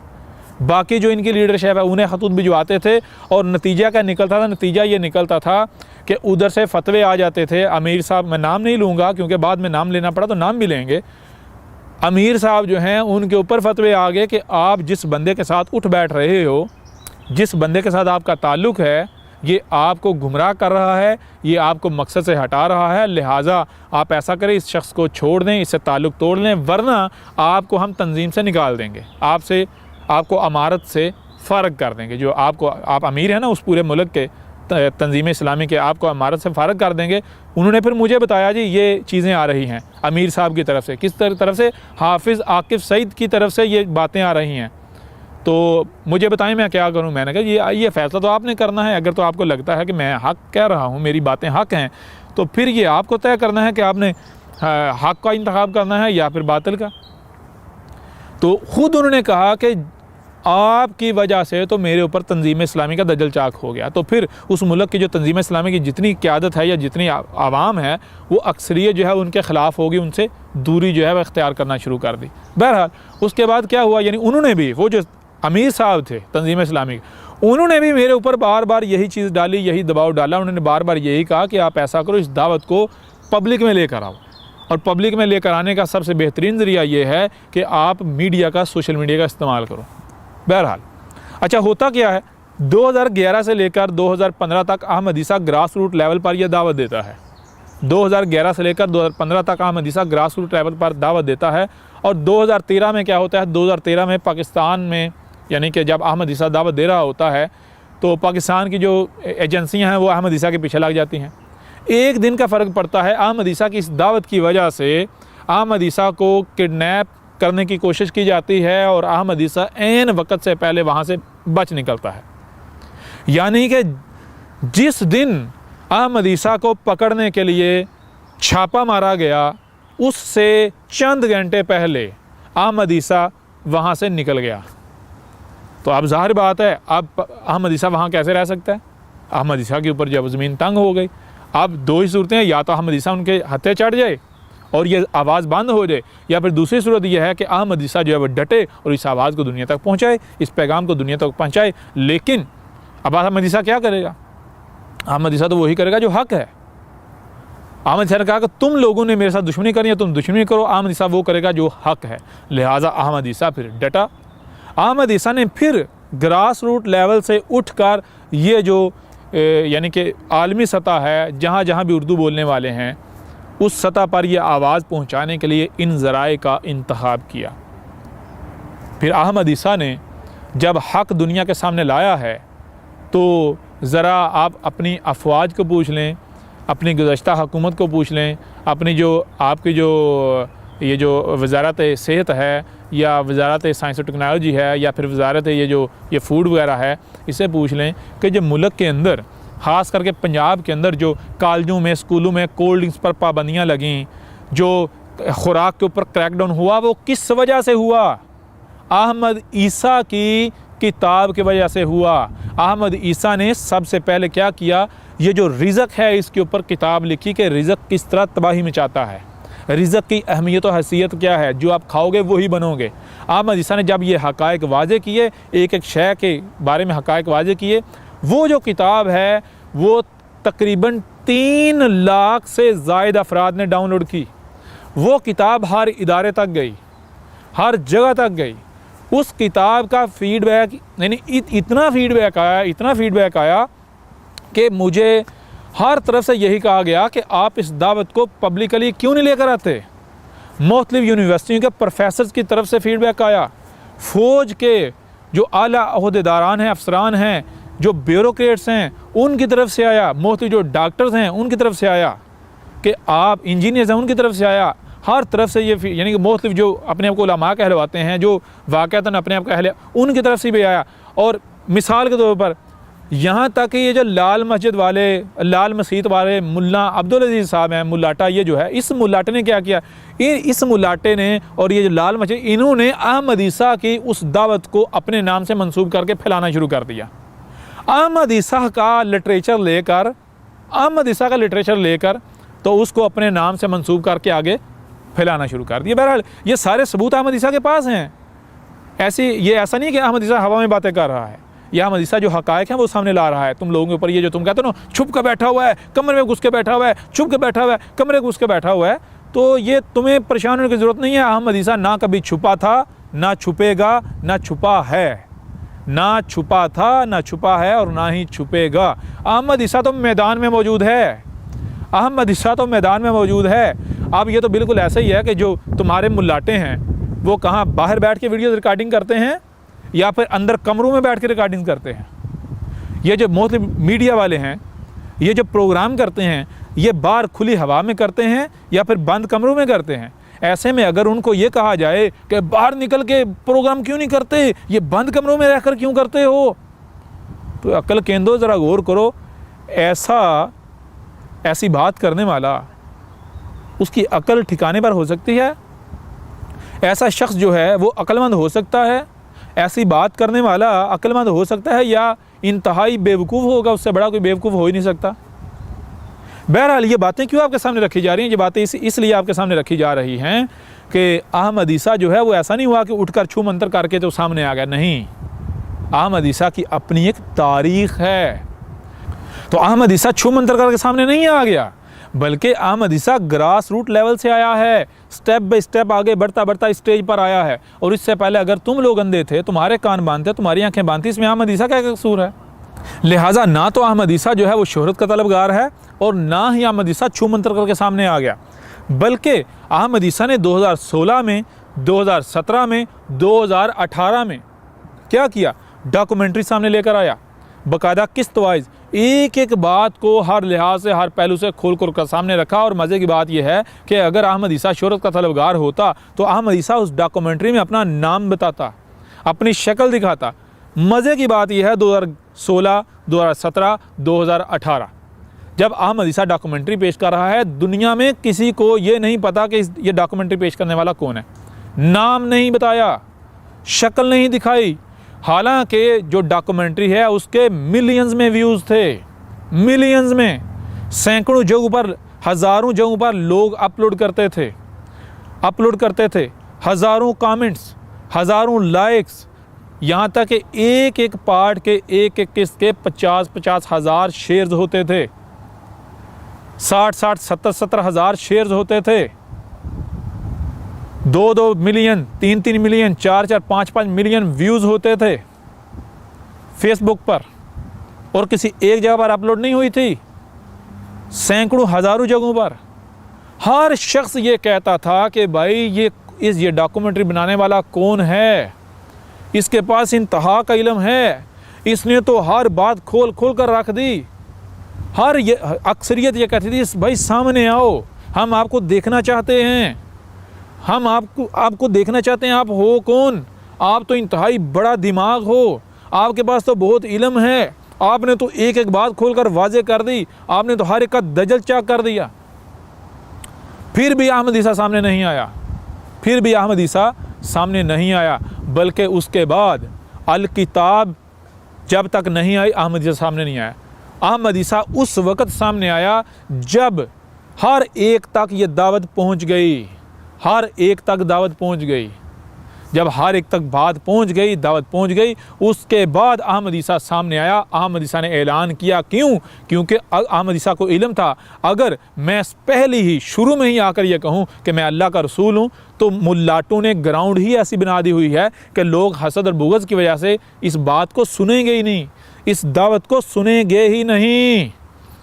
और आज ईमेल्स आ रही हैं, बहुत बड़ी तादाद में लोग जो हैं वो कह रहे हैं कि जी पहले तो हमें, यानी कि जब आपने दावा किया, सामने आए कि मैं अल्लाह का रसूल हूँ और आपके ख़िलाफ़ प्रोपेगेंडा आया, हमने भी आपको गालियाँ दी, हमने भी आपको बुरा भला कहा, लेकिन जब बाद में हमें पता चला कि ये तो वही शख्स है जो नबा 7 वाला है, ये तो वही शख्स है जिसने डॉक्यूमेंट्री पेश की थी, ये वही शख्स है जिसने हलाल तैयब पर जो है वो किताब लिखी थी, जिसने हक़ाइक़ खोल कर वाज़े किए थे, तो उस वक़्त हम सोचने पर मजबूर हो गए कि ये कैसे हो सकता है कि ये बंदा गलत हो, कम से कम इसकी बात सुननी तो चाहिए। अब यहाँ सवाल ये पैदा होता है कि अगर अहमद ईसा शोहरत का तलबगार होता तो क्या अहमद ईसा ऐसा करता? क्या अहमद ईसा 2011 से लेकर 2015 तक ग्रास रूट लेवल पर जो है वो दावत देता, गली मोहल्लों में, मोतली मसाजिद में, चौकों में, चौराहों में, जहाँ भी मौका मिला वहाँ पर यह दावत देता, हक़ लोगों के सामने रखता? कभी भी ऐसा ना करता, पहली बात। नंबर 2, अगर अहमद ईसा जो है वो शोहरत का तलबगार होता तो क्या अहमद ईसा 2016, 2017, 2018 ये तकरीबन 2.5 से 3 साल खामोश रहता? जब अहमद ईसा जो है वो डॉक्यूमेंट्री पेश कर रहा था और डॉक्यूमेंट्री के बारे में एक बड़ी तादाद में, खास करके जो मीडिया से ताल्लुक़ रखने वाले लोग हैं, वो उनका ये कहना था कि ये किसी एक शख्स का काम नहीं है, ये बाकायदा टीम वर्क है, बाकायदा जो है वो पाकिस्तान के जो खुफिया इदारे हैं, जैसे उन्होंने ख़ुद जब उनसे राब्ते हुए, उनसे जब बातचीत हुई, उन्होंने जब मुझसे पूछा, सवालात किए, तो उनको जब मैंने बताया मैं अकेला काम कर रहा हूँ, तो उन्होंने नहीं माना, उन्होंने कहा नहीं ये पूरी एक टीम का काम है। तो क्या उस वक़्त, बहरहाल उस वक़्त अहमद ईसा पर्दे के पीछे रहकर इतनी मेहनत कर रहा होता अगर अहमद ईसा को शोहरत का तलबगार होता? ए अकल के अंदो, अगर अहमद ईसा शोहरत का तलबगार होता तो क्या अहमद ईसा का दिमाग ख़राब था कि जब लाखों की तादाद में, करोड़ों की तादाद में लोग जो हैं वो अहमद ईसा की जो डॉक्यूमेंट्री है उसको क्या करते हैं कि उसकी सपोर्ट कर रहे हैं, उसके हक़ में बोल रहे हैं, उसकी हक़ानियत की तस्दीक कर रहे हैं, उसे तस्लीम कर रहे हैं, तो क्या अहमद ईसा पागल था आकर कहता जी मैं रसूल हूँ? अहमद ईसा को तो चुप करके ये कहना चाहिए सामने आने, भाई ये मैं काम कर रहा हूँ, ये मेरा काम है, ताकि बल्ले बल्ले हो जाती है। अहमद ईसा वाक़तन, अगर तुम बात करते हो शोहरत की, अगर अहमद ईसा जो है वो शोहरत का तलबगार होता तो क्या अहमद ईसा इस तरह करता? ये वो वजह है जिस वजह से तुम्हारे मुल्लाटे खामोश हो गए। तुम्हारे मुल्लाटे जो अहमद ईसा के मुकाबले पर नहीं आ रहे, ना आ सकते हैं। और जो जब अहमद ईसा ने ऐलान किया था, और ये क्यों अहमद ईसा के ख़िलाफ़ इन्होंने एकदम से महाज खोला था, इन्होंने फतवे, बकवासात और गालियाँ, उसकी वजह ये थी, उसकी वजह सिर्फ़ और सिर्फ ये थी, इनको ये लगा था कि ये एक उठा है अचानक से, इसने दावा करे, इसकी बुनियाद नहीं है। लेकिन जब इनके सामने ये हक़ाइक़ आए कि भाई इसने सिर्फ सूखा ज़बान से दावा नहीं किया बल्कि इसकी बुनियाद मौजूद है, ये आज से दावत नहीं दे रहा, इसकी बुनियाद मौजूद है। अगर अब हम इसके मुकाबले पर आते हैं, सामने आते हैं, तो मुंह तोड़ जवाब मिलेगा, नंगे हो जाएंगे, ये हमारे लिबादे चक करके रख देगा। और बहरहाल ये गलती कर बैठे। अगर इनको इतना एहसास था कि अहमद ईसा शोहरत का तलबगार है तो ये इन्हें उस वक़्त सोचना चाहिए था जब अहमद ईसा ने बिल्कुल खुलकर ऐलान किया उस वक़्त। और उसके बाद अहमद ईसा ने अभी तक इनके वो वीडियोज़, वो फतवे और जो कुछ अहमद ईसा के ख़िलाफ़ किया गया उसका इस्तेमाल नहीं कहीं भी किया। उनका सहारा लेकर पॉपुलर होने की कोशिश नहीं की अहमद ईसा ने। एक बात तो ये हो गई। दूसरी बात, अब चूँकि तुम्हारे पास बहाना तो, ये बहाना तो रहा ही नहीं, अब जब ये बहाना नहीं रहा तो अब आओ मुकाबले पर अहमद ईसा को गलत साबित करो। अब तो तुम्हारे पास ये बहाना है ही नहीं कि अहमद ईसा मशहूर हो जाएगा, क्योंकि अब तो तुम्हारा बच्चा बच्चा जानता है। एक बात तो ये हो गई। दूसरी बात, अहमद ईसा क्यों इतना अरसा पसे पर्दा रहा? क्यों अहमद ईसा ने 2011 से लेकर 2015 तक ग्रास रूट लेवल पर जो है वो दावत दी और किसी की बात को मद्देनज़र नहीं रखा? लोग मशवरे देते रहे अहमद ईसा को कि आप सोशल मीडिया का सहारा लें, आप मीडिया पर आएँ, यहाँ तक कि अहमद ईसा को मुख्तलिफ टीवी चैनल से ऑफ़र हुई, मुख्तलिफ चैनल से ऑफ़र हुई कि ये जो डॉक्यूमेंट्री आप पेश कर रहे हैं, आप ऐसा करें कि हमारे साथ कॉन्ट्रैक्ट करें सारा, यानी हम आपको, अगर आप अकेले हैं आपको टीम फराहम करते हैं या फिर अपनी टीम के साथ जो आप आएँ तो आप जो है हमारे साथ कॉन्टैक्ट करें, इसको हमारे चैनल के लिए तैयार करें। और अहमद ईसा ने कोई लालच नहीं लिया कि अहमद ईसा को नज़र नहीं आ रहा था कि अगर किसी टीवी चैनल के ऊपर ये डॉक्यूमेंट्री पेश होती है तो उसका नतीजा क्या निकलेंगे, कि अहमद ईसा को नज़र नहीं आ रहा था कि और जो है ना बच्चे बच्चे तक और अच्छे अंदाज में जो है वो ये बात पहुँच जाएगी, दावत पहुँच जाएगी। लेकिन अहमद ईसा ने किसी किस्म का लालच या किसी किस्म का कोई सहारा नहीं लिया। और अहमद ईसा पहले क्यों खुलकर सामने नहीं आया? यानी बहुत सारे सवाल लोग ये करते हैं जी, अगर यानी कि आप इतना अरसा खामोश क्यों रहे, आपने इतना अरसा बाद जाके क्यों दावा किया? एक बड़ी तादाद में लोग ये क्या कहते हैं, कहते हैं अब काश आप ये रसूल होने का दावा ना करते, आपकी एक एक बात हक है, आपकी एक एक बात सच है, लेकिन आपने ये जो रसूल होने का दावा किया ये आपने गलत किया, ये आपको नहीं करना चाहिए था। ये अहमद ईसा पहले भी कर सकता था, क्यों नहीं पहले किया? पहले अहमद ईसा ने इसीलिए नहीं किया था क्योंकि अहमद ईसा को पता था कि जो ग्राउंड इन मुल्लाटों ने बनाई हुई है, इस ग्राउंड की बुनियाद पर, इन हालात की बुनियाद पर, यानी मैं अगर कहता हूँ मैं अल्लाह का रसूल हूँ तो कोई भी मेरी बात नहीं सुनेगा, कोई भी इस हसद, बुग़्ज़ और दुश्मनी की वजह से कोई भी मेरी बात नहीं सुनेगा। लेकिन अहमद ईसा ने पहले ये नहीं किया, पहले अहमद ईसा ने पूरी की पूरी दावत को पहुँचाया। जो सुनना चाहते थे उन्होंने सुन लिया, जो समझना चाहते थे उन्होंने समझ लिया, और जब हर एक तक दावत पहुंच गई उसके बाद जाकर अहमद ईसा ने कहा कि मैं तुम्हारे रब का भेजा हुआ हूँ, मैं रसूल हूँ। क्यों? अगर अहमद ईसा पहले कहता तो पहले फिर हर के लिए उज़र होता, एक्सक्यूज़ होता कि अगर ये दावा ना करता तो हम इसकी बात सुन लेते। चूँकि इसने दावा कर दिया, इस वजह से हम जो है वो लोगों के प्रोपेगेंडा, मुल्लाटों के प्रोपेगेंडा के शिकार हो गए। लिहाजा एक वजह, यानी कि बड़ी वजूहात में से एक बड़ी वजह यह भी है, और यूँ इस लिहाज से, इस पहलू से आपके ऊपर यह वाज़े हो गया कि अहमद ईसा तुम मुल्लाटों की तरह बिलों में नहीं घुसा हुआ, अहमद ईसा किसी बिल में नहीं घुसा हुआ। और मज़े की बात यह है कि अहमद ईसा तो आम खुले आम रहता है। अहमद ईसा आज तक घर के अंदर नहीं रहा। अहमद ईसा तो अपने बीवी बच्चों के साथ बाहर घूमता है, फिरता है, मार्केटों में जाता है, जो ज़रूरत की अशिया हैं वो ख़रीदता है। हाँ, तुम्हारी तरह गंद नहीं ख़रीदता, बल्कि नेचुरल जो मेरे रब की फराहम करता है वो ख़रीदता है, वो इस्तेमाल करता है। अहमद ईसा तो घूमता है, बिल्कुल खुलम खुला रहता है। अहमद ईसा से लोग मुलाकातें करते हैं, बड़ी तादाद में लोग अहमद ईसा से मिलते हैं।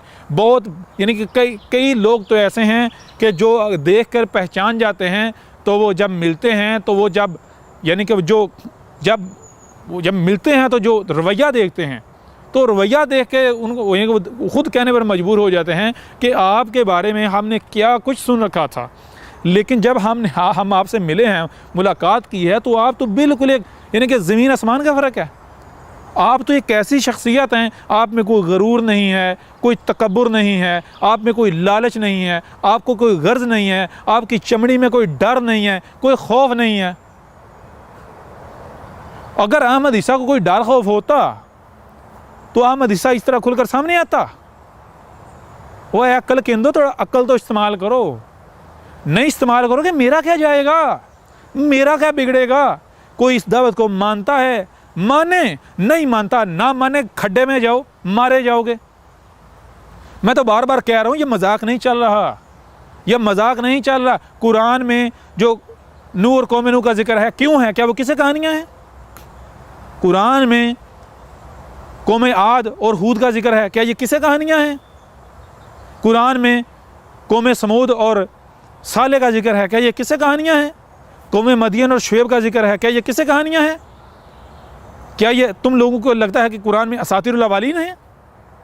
नहीं, ये तुम लोगों को किसे कहानियाँ नहीं सुनाए गए थे, बल्कि ये अल अव्वलीन की मसलों से तुम्हारा जिक्र किया गया इस कुरान में। अगर नहीं समझोगे, नहीं मानोगे, वो तो अक्ल के अंदर मेरा क्या बिगड़ेगा। अहमद ईसा का किरदार तो ये है कि अहमद ईसा के ऊपर कोई उसकी गलती वाजे करे, अहमद ईसा तो फ़ौरन मानता है गलती को और उसकी इस्लाह करता है। क्यों? क्योंकि अहमद ईसा को पता है कि अगर कोई गलती होती है या गलती करता हूँ तो उसका नुकसान किसी दूसरे को नहीं, किसी दूसरे को होने से पहले मुझे होगा। अहमद ईसा खिंजीर नहीं है कि जिसकी गर्दन में सरिया पीछे नहीं मुड़ सकती। अहमद ईसा हर लम्हे पीछे मुड़कर देखता है कि कहीं पीछे मुझसे कोई गलती तो नहीं हुई। अगर कोई गलती हुई है तो मैं उसकी इस्लाह करूं। क्यों? क्योंकि अगर मैंने उस गलती की इस्लाह ना की या उस गलती को नज़रअंदाज किया किसी भी वजह से, तो कल को वो गलती बड़ी होती इतनी बड़ी हो जाएगी कि वो मुझे पीछे से अचानक से पकड़ लेगी। ना मैं फिर आगे का रहूँगा ना पीछे का रहूँगा, मैं मारा जाऊँगा, हलाक हो जाऊँगा। नुकसान मेरा अपना होगा, दूसरों का नुकसान होने से पहले मेरा अपना होगा। अहमद ईसा किसी कौम की दुश्मनी में हक को नज़रअंदाज नहीं करता। अहमद ईसा को रब ने कान दिए हैं, क्यों दिए हैं? मेरे रब ने जब मुझे कान दिए तो मेरे रब ने यह नहीं कहा कि फ़लाँ की बात सुनना, फ़लाँ की ना सुनना।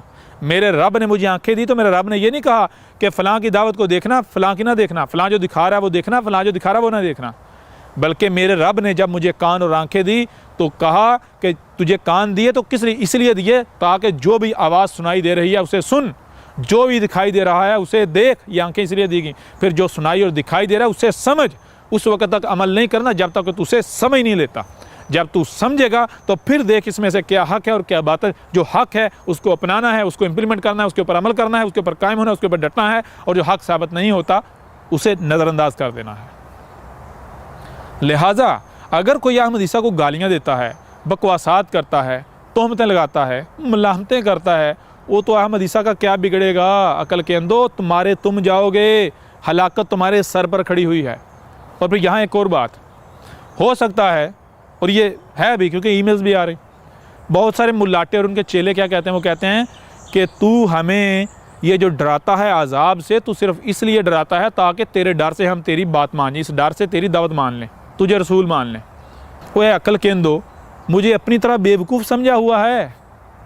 अगर बिलफर्ज तुम्हारी इस बात को सच मान लिया जाए, चलो आज इस डरावे की वजह से तुम दावत मेरी मान लेते हो, कल को वो नहीं होता तो क्या तुम इस पर कायम रहोगे?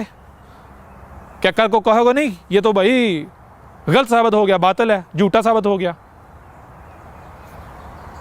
गौर तो करो। और मुझे क्या जरूरत तुम्हें डरा के धमका के अपनी बात मनवाने की? ये डराना धमकाना तुम्हारा काम है, मुल्लाटों का काम है। ये मुल्लाटों का काम है, या अहमद ईसा का काम नहीं। हक ऐसा नहीं करता। हक किसी किस्म की कोई ज़ोर ज़बरदस्ती नहीं करता। हक किसी किस्म का कोई दबाव नहीं डालता। लिहाजा अहमद ईसा को क्या परेशानी, अहमद ईसा को क्या क्या टेंशन, कोई मानता है माने, नहीं मानता ना माने। यूं कोई भी कोई इतराज़ करता है, कोई सवाल उठाता है, तो ऐसा नहीं अहमद ईसा के पास जवाब नहीं है। हाँ, अहमद ईसा तुम लोगों की तरह उजलत पसंद नहीं है। अहमद ईसा तुम्हारी तरह लोगों की मलामतों की परवाह नहीं करता। अहमद ईसा डरता नहीं है। अहमद ईसा की आंखों में खौफ नहीं है। खौफ कौन खाएगा? वही खाएगा जिसने कुछ गलत किया है। जब अहमद ईसा कुछ गलत कर ही नहीं रहा तो अहमद ईसा क्यों खौफ खाएगा, क्यों खौफ करेगा? अहमद ईसा को डर किस चीज़ का? पूरी की पूरी दुनिया अहमद ईसा के जूते की नोक पर जो भी अहमद ईसा से दुश्मनी करता है। अहमद ईसा अपने रब की गुलामी कर रहा है। अहमद ईसा अपने रब का पैगाम पहुंचा रहा है। और अहमद ईसा को दुनिया की कोई ताकत कुछ नहीं बिगाड़ सकती। अहमद ईसा का, अहमद ईसा को दुनिया की कोई ताकत गलत साबित नहीं कर सकती। अहमद ईसा के पीछे, अहमद ईसा के ऊपर अहमद ईसा का रब खड़ा है। ये नजर आ रहा है, ये हर तरफ देख रहे हो, ये मेरे रब का वजूद है। मैं इस वक्त अपने रब में मौजूद हूँ। जैसे ये दरख्त हैं, ये दरख्त, ये मेरा वजूद है, ये मेरी आयत हैं। ये जो तुम्हारे सामने खड़ा हुआ है, ये भी मेरा वजूद है, मेरी आयत है। ये मैं नहीं हूँ, ये मेरा है। इस तरह बहुत से मुल्लाटे हैं, क्या कहते हैं, जो हम तेरी दावत नहीं सुनते, जो हम तेरी किताब नहीं पढ़ते, जो हम तेरी किताब को डाउनलोड नहीं करेंगे, नहीं पढ़ेंगे, लोगों को भी पढ़ने से रोकेंगे। तो और तुम कर क्या सकते हो? अहमद ईसा का भी जवाब सुन लो, और तुम कर क्या सकते हो? मज़े की बात तो ये है कि ये जो तुम कह रहे हो, ये सारे का सारा पहले से अल किताब में लिखा हुआ है। अहमद ईसा की अल किताब में लिखा हुआ है। इससे बढ़कर अहमद ईसा के हक होने की और कोई पहचान है, कोई दलील है? जो कुछ अल किताब के आने के बाद हुआ है वो सारे का सारा पहले से ही अल किताब में लिखा हुआ है। ये गौर करने वाली बात है या नहीं है? फिर वही बात, तुम लोग अहमद ईसा को गालियां तो दे सकते हो, बकवासात कर सकते हो, तोहमतें लगा सकते हो, मलामतें कर सकते हो, इल्ज़ामात लगा सकते हो, मुंह से जाग निकाल सकते हो, बकवासात कर सकते हो, लेकिन अहमद ईसा का रद्द नहीं कर सकते। अहमद ईसा को गलत साबित नहीं कर सकते। और जहाँ तक बात है फैसले की, तो जान लो, जैसे नूह के वक़्त फ़ैसला सुनाया गया, जैसे हूद के वक़्त सुनाया गया, जैसे साले के वक़्त सुनाया गया, जैसे शुएब के वक़्त सुनाया गया, जैसे लूत के वक़्त सुनाया गया, जैसे मूसा के वक़्त सुनाया गया, बिल्कुल उसी तरह आज भी फ़ैसला सुनाया जाएगा। तुम एक एक मानोगे, एक एक गवाही दोगे कि हाँ ए अहमद ईसा, तू हक पर है, तू सच्चा है, तू वाक़तन रसूल है, तू रसूलुल्लाह है। लेकिन तब तुम्हारा मानना तुम्हें कोई नफ़ा नहीं देगा। ये तुम्हारे सामने कोई कज़ाब नहीं खड़ा हुआ जो ये कह रहा है कि बस मुझे मान लो ताकि मेरी नस्लों की जो है वो रोटियां सीधी हो जाएं, मेरी नस्लें फिर मेरे नाम पर अय्याशी करते रहें, गद्दी बन जाए। नहीं, बिल्कुल नहीं। जैसे नूह की मौजूदगी में फ़ैसला सुनाया गया था, नूह को और उसकी दावत को मानने वालों को बचाया गया था और कुफ्र और कज़ब करने वालों को सफासी से मिटा दिया गया था, बिल्कुल उसी तरह आज अहमद ईसा का कुफ्र और कज़ब करने वालों को सफासी से मिटा दिया जाएगा। और जो अहमद ईसा की दावत को तस्लीम कर रहे हैं उन्हें अहमद ईसा के साथ बचाया जाएगा। ना सिर्फ बचाया जाएगा बल्कि बाद में ज़मीन का वारिस बनाया जाएगा, बिल्कुल उस तरह जैसे अल अव्वलीन को बनाया गया। अल अव्वलीन में रसूलों और उनकी दावत को तस्लीम करने वालों को वारिस बनाया गया। जैसे हूद आया था, हूद ने क्या किया था? अजाब से मुतनबा किया था, अलकार्य से मुतनबा किया था। और आगे से जवाबात क्या आते थे? वही जवाबात जो तुम लोग मुझे दे रहे हो, वही प्रोपेगेंडा जो तुम मेरे खिलाफ कर रहे हो, वही हूद के खिलाफ भी किया गया। लेकिन क्या वो लोग सच्चे साबित हुए? कुफ्र और कज़ब करने वाले सच्चे साबित हुए? जैसे उस वक्त कुफ्र और कज़ब करने वाले को सफासी से मिटा दिया गया, उनका नामो निशान मिटा दिया गया, और हूद और उसकी दावत को मानने वाले को ना सिर्फ बचा लिया गया बल्कि बाद में ज़मीन का वारिस बनाया गया, बिल्कुल ऐन उसी तरह आज अहमद ईसा का कुफ्र और कज़ब करने वाले को ना सिर्फ सफासी से मिटा दिया जाएगा, जलाकर राख कर दिया जाएगा, सफासी से मिटा दिया जाएगा, बल्कि जो अहमद ईसा की दावत को तस्लीम करने वाले हैं उनको अहमद ईसा के साथ बचाया जाएगा और बाद में ज़मीन का वारिस बनाया जाएगा। जैसे साले आया था मुतनब्बे करने अजाब से, बिल्कुल उसी तरह आज तुम्हें अहमद ईसा अजाब से मुतनब्बा कर रहा है। जैसे उस वक्त साले का कज़ब किया गया, कुफ्र कज़ब किया गया, बिल्कुल उस तरह आज तुम अहमद ईसा का कुफ्र कज़ब कर रहे हो। तो जैसे उस वक्त अगर वो सच्चे साबित हो गए तो आज तुम भी सच्चे साबित हो जाओगे। लेकिन अगर उस वक्त हम साले का कुफ्र कज़ब करने वालों को सफासी से मिटा दिया गया, वो झूठे साबित हुए, वो बातिल साबित हुए, कज़ाब वो खुद साबित हुए, बिल्कुल उसी तरह आज तुम्हें भी सफासी से मिटा दिया जाएगा। रब फैसला करेगा कौन हक पर और कौन बातिल पर, और यही फैसला होगा, आज ही फैसला होगा। कोई दूर नहीं है, कोई मौलवी वाली क़यामत नहीं है। जैसे उस वक्त साले और उसकी दावत को मानने वालों को बिछाया गया, ना सिर्फ बिछाया गया बल्कि बाद में ज़मीन का वारिस बनाया गया, बिल्कुल उसी तरह आज अहमद ईसा और उसकी दावत को मानने वालों को ना सिर्फ बिछाया जाएगा बल्कि ज़मीन का वारिस बनाया जाएगा। जैसा शुएब के वक्त हुआ था बिल्कुल वही आज होना है, जैसे लूत के वक्त हुआ था बिल्कुल वही आज होना है, जैसे मूसा के वक्त हुआ था बिल्कुल वही आज होना है। और जैसे उस वक्त यानी नूह और उसकी मानने वालों के साथ किया गया, जो हूद और उसके दावत को मानने वालों के साथ किया गया, जो साले और उसकी दावत को मानने वालों के साथ किया गया, जो शुएब और उसकी दावत को मानने वालों के साथ किया गया, जो लूत और उसकी दावत को मानने वालों के साथ किया गया, जो मूसा और उसकी दावत को मानने वालों के साथ किया गया, बिल्कुल वही आज तुम कर रहे हो अहमद ईसा और उसकी दावत को मानने वालों के साथ। और तुम्हारा इंजाम क्या होगा? बिल्कुल वही जो उस वक्त कुफ्र और कज़ब करने वालों का हुआ था। ये कुरान के अंदर ये आयात मौजूद हैं। ये किसकी तारीख है, किसका जिक्र है? तुम क्या समझते हो कुरान में असातिरुल अवालीन है? कहा कुरान में किसी को कहानियाँ बयान किए गए? करके देख लो। अहमद ईसा का क्या बिगड़ेगा? अहमद ईसा का कुछ नहीं बिगड़ने वाला। अहमद ईसा का कुछ नहीं बिगड़ने वाला। मानते हो मानो, नहीं मानो ना मानो। अहमद ईसा ने तुमसे चंदे थोड़ी लेने हैं, तुमसे फंड थोड़ी लेने हैं। अहमद ईसा को तुमसे कोई लालच है? तुम अहमद ईसा को दे भी क्या सकते हो? क्या दे सकते हो तुम अहमद ईसा? तुम्हारी औकात क्या है? तुम्हारी हैसियत क्या है? अहमद ईसा को किसी किस्म का कोई लालच नहीं है। अहमद ईसा को तुमसे ना कोई चंदे चाहिए, ना कोई फंड चाहिए, ना कोई माल चाहिए, कुछ नहीं चाहिए तुमसे अहमद ईसा को। तुम अपने चंदे अपने पास रखो, अपने मुल्लाटों को दो। कल को तुम्हारे मुल्लाटे ही तुम्हें बचाएंगे, कल को तुम्हारा हिसाब तुम्हारे मुल्लाटे देंगे। जब अजाब आएगा तुम्हें तुम्हारे मुल्लाटे ही बचाएंगे। उसी तरह जैसे फ़िरौन ने बचा लिया था, जो फ़िरौन के पीछे चल रहे थे उनको, बिल्कुल उसी तरह तुम्हारे मुल्लाटे तुम्हें बचाएंगे। जैसे नूह के ख़िलाफ़ जो मुल्लाटे खड़े थे और उनकी मानने वालों को उन मुल्लाटों ने बचा लिया था ना। अगर तो बचा लिया था, आज तुम्हारे मुल्लाटे भी बचा लेंगे। अगर तो वो मुल्लाटे जो हैं वो अपने चेलों का हिसाब देंगे, अपने पीछे चलने वालों का हिसाब देंगे, तो फिर तुम्हारे मुल्लाटे भी तुम्हें बचा लेंगे, तुम्हारा हिसाब दे लेंगे। लेकिन अगर हकीकत ये नहीं है, ऐसा नहीं है, तुम्हें अपना हिसाब खुद देना पड़ेगा। कल को तुम्हारा कोई किसी किस्म का बहाना काबिल कबूल नहीं होगा।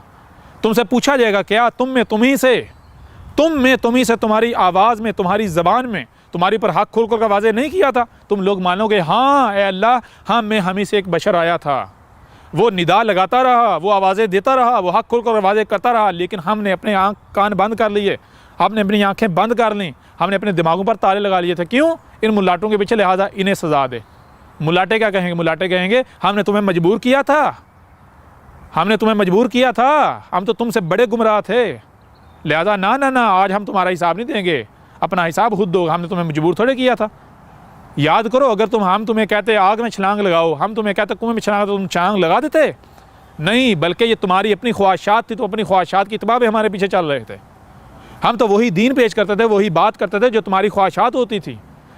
ये मुल्लाटे कहेंगे हम तो हमारी नज़र तुम्हारे माल पर थी, हम तो तुमसे तुम्हारा माल निकलवाने के लिए, तुमसे माल लेने के लिए, चंदे लेने के लिए, फ़ंड लेने के लिए, जायदादें लेने के लिए, अमवाल लेने के लिए हम वही बात करते थे जो तुम्हें अच्छी लगती थी, तुम्हारी ख्वाहिशात के मुताबिक। और तुम मानते थे। क्यों मानते थे? वो इसलिए मानते थे क्योंकि तुम्हें वो अच्छी लगती थी, तुम्हारी ख्वाहिशात का कत्ल नहीं होता था। रसूल लोगों की ख्वाहिशात के साथ नहीं आते। अहमद ईसा तुम्हारी ख्वाहिशात के साथ नहीं आया। कोई कहता जी आपकी सारी बात हक है, लेकिन आपने जी मिर्ज़ा ग़ुलाम अहमद कादियानी साहब को गलत कहा, इसलिए हम आपको नहीं मानेंगे, आप बात लो। परेशान नहीं हो। एक बड़ी तादाद में ये ख़ुद को कादियानी अहमदी को कहलवाने वाले अहमद ईसा को कत्ल की धमकियाँ दे चुके हैं। कादियानी जो हैं वो अहमदी, जो अपने आप को बड़े ये ट्रू मुस्लिम्स कहते हैं, असल मुसलमान, हम परेशान नहीं हूँ। अहमदी जो है वो कादियानी भी, उनको बिल्कुल परेशान नहीं हूँ, सारी हकीकत खोल के सामने रख देंगे। मिर्ज़ा ग़ुलाम जो साहब हैं उनकी भी हकीकत चाक करके सामने रख देंगे, और जो जमात अहमदी है उसकी भी हकीकत चाक करके सामने रखेंगे। और हमने तो आज से साल से भी ज़्यादा हो गया जो है वो ये जो जमात अहमदी ऐसे चैलेंज दिया था, आज तक सामने तो आई नहीं जमात अहमदिया। और ये जमात अहमदिया तो जो चेले चांटे आते हैं, आकर बकवासात करते हैं, हमसे मुनाजरा कर, ये कर वो कर, तो मैं इनसे पूछूंगा क्या तुम्हारी जमात नहीं है, तंजीम नहीं है? अगर तो जमात नहीं है, तुम फ़िरकों में बटे पड़े हो, तो ठीक है भाई, तुमसे मैं करने को तैयार, लेकिन अगर तुम जो तुम्हारा वो खलीफा है उसको खलीफा मानते हो, अपना लीडर मानते हो, तो लीडर का काम होता है लीड करना, चेलू चांटू का काम नहीं होता। अपने लीडर को सामने लेकर आओ। अगर इतनी तुम्हें हिम्मत है, अगर इतने तुम हक पर हो, बहरहाल परेशान नहीं हो। आइंदा नशिस्तें आएंगी कि जनाब हम आपको इसलिए बातिल कहते हैं, आपको एक अच्छा आलम तो मान सकते हैं लेकिन आपको रसूल नहीं मान सकते, नबी नहीं मान सकते। क्यों? क्योंकि आपने मिर्ज़ा गुलाम अहमद साहब को जो है वो उनको गलत कहा है, उनको जो है वो उनको रसूल नहीं माना, उनको नबी नहीं माना। तो परेशान नहीं हो, जो रसूल होगा रसूल उसकी तस्दीक करेगा, और जो कज़ाब था रसूल उसको कज़ाब साबित करेगा।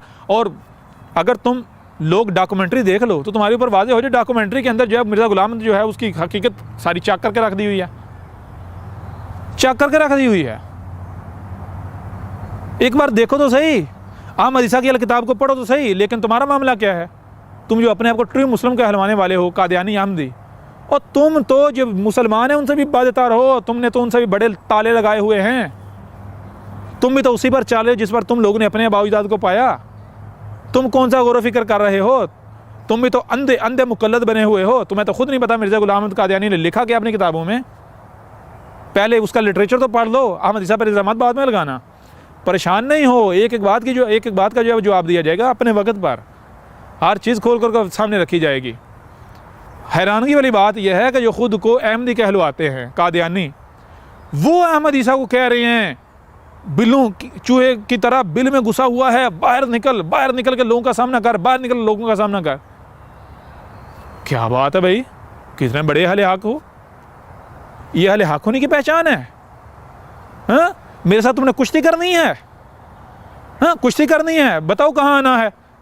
अहमद ईसा शुरू से कह रहा है बताओ कहाँ आना है, अहमद ईसा आने को तैयार है, लेकिन कैसे? जैसे कानून है, जैसे असूल है। जब अपने खलीफा को लेकर आओ, तुम्हारी जमात अहमदिया को चैलेंज है। इससे पहले कि मैं सारा तह पंचा एक कर दूं, अगली नशिस्तों में हर चीज़ खोल कर रख दूं, चैलेंज है तुम्हें अपनी जमात अहमदिया को सामने लेकर आओ। मुआहदा करते हैं,